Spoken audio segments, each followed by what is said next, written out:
الحمدللہ الحمدللہ رب العالمین والصلاة والسلام علی سید الانبیاء والمرسلین اما بعد فاعوذ باللہ من الشیطان الرجیم بسم اللہ الرحمن الرحیم۔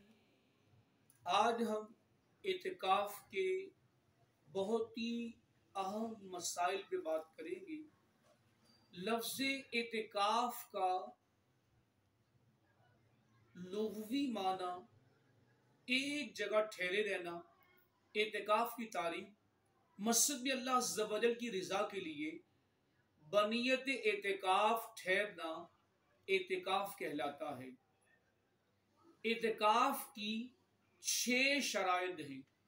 نمبر 1 مسلمان ہونا، نمبر 2 عاقل ہونا، نمبر 3 نیت کرنا، نمبر 4 روزہ رکھنا، نمبر 5 مسجد ہونا اور نمبر 6 جنابت حیض و نفاس سے پاک ہونا۔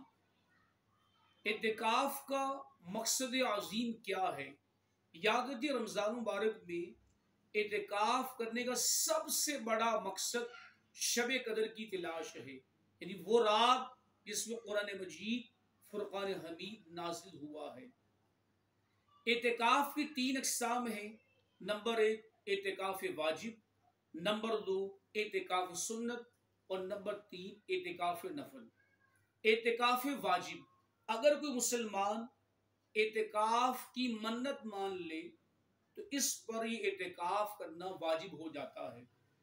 دوسری اس کی قسم اعتکاف سنت ہے۔ رمضان کے آخری عشرے میں جو اعتکاف کیا جاتا ہے اسے اعتکاف سنت کہتے ہیں۔ تیسرا اعتکاف نفل، اس کے لیے کوئی خاص وقت مقرر نہیں ہے، جب بھی مسجد میں داخل ہوں نفلی اعتکاف کی نیت کر لیں، انشاءاللہ عز و جل جب تک آپ مسجد میں رہیں گے مسلسل نفلی اعتکاف کا ثواب ملتا رہے گا۔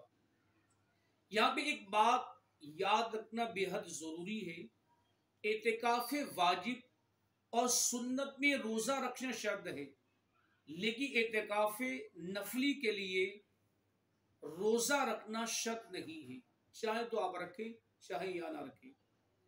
کیا معتکف کے لیے کسی قسم کی بات کرنا ممنوع ہوتا ہے؟ یاد رکھیے باتیں 3 قسم کی ہوتی ہیں۔ پہلی بات نیک ہے اور باعث ثواب ہے، وہ ہر وقت ہی جائز ہے، چاہے آپ مسجد میں ہیں یا کہیں بھی ہیں۔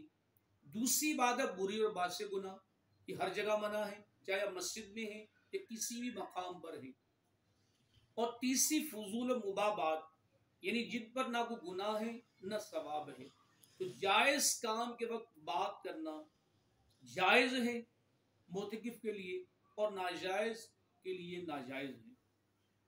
کن ضرورت کی بنیاد پر معتکف مسجد سے اس کا باہر جانا جائز ہے؟ یاد رکھیے حالتیں 3 انسان کی ہوتی ہیں۔ نمبر 1 حالت طبعیہ، طبیعت جس کا تقاضا کرتی ہے۔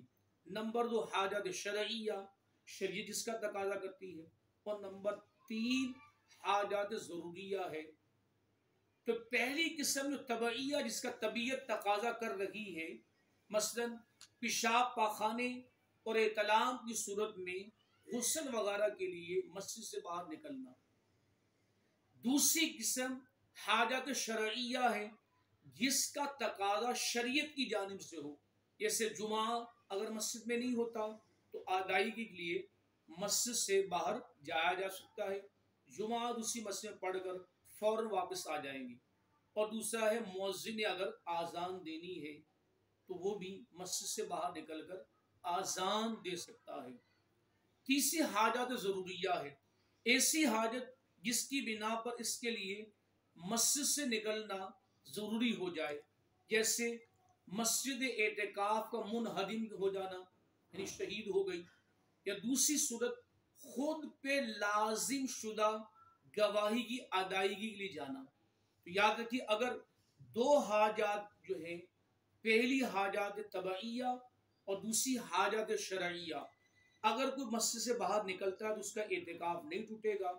لیکن حاجت ضروریہ کہ اگر وہ مسجد سے باہر نکلے گا تو اس کا اعتکاف ٹوٹ جائے گا۔ قرآن میں اعتکاف کا ذکر ان لفظوں کے ساتھ آیا ہے۔ پارہ نمبر 1 سورہ بقرہ آیت نمبر 125 میں ارشاد فرمایا وَعَهِدْنَا إِلَىٰ إِبْرَاهِيمَ وَإِسْمَاعِيلَ أَن طَهِّرَ بَيْتِيَ لِلطَّائِفِينَ وَالْعَاكِفِينَ وَرُكَّعِ السُّجُودِ، اور ہم نے تاکید فرمائی ابراہیم علیہ السلام کو اور اسماعیل علیہ السلام کو کہ میرا گھر خوب ستھرا کرو، کن کے لیے؟ طواف کرنے والوں کے لیے، نمبر 2 اعتکاف کرنے والوں کے لیے، اور نمبر 3 رکوع اور سجود کرنے والوں کے لیے۔ اس احادیث کریمہ میں بڑے اس کے فضائل بیان ہوئے۔ میرے آقا علیہ الصلوۃ والسلام ارشاد فرمایا من اعتکف ایمانا واحتسابا غفر له ما تقدم من ذنبه، جس شخص نے ایمان کے ساتھ اور ثواب حاصل کرنے کی نیت سے اعتکاف کیا اس کے پچھلے گناہ بخش دیے جائیں گے۔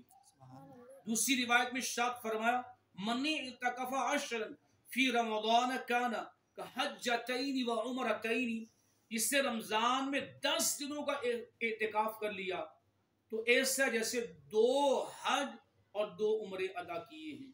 اور ایک اور روایت میں ارشاد فرمایا وَيَعْكِفُ الذُّنُوبَ وَيُجْرَى لَهُ بِالْحَسَنَاتِ كَعَامِلِ الْحَسَنِ كُلِّهَا، وہ گناہوں سے باز رہتا ہے اور نیکیوں سے اس قدر ثواب ملتا ہے جیسے اسے تمام نیکیاں کی ہیں۔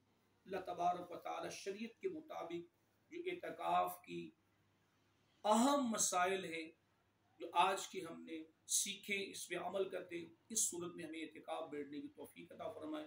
وما علینا الا البلاغ المبین۔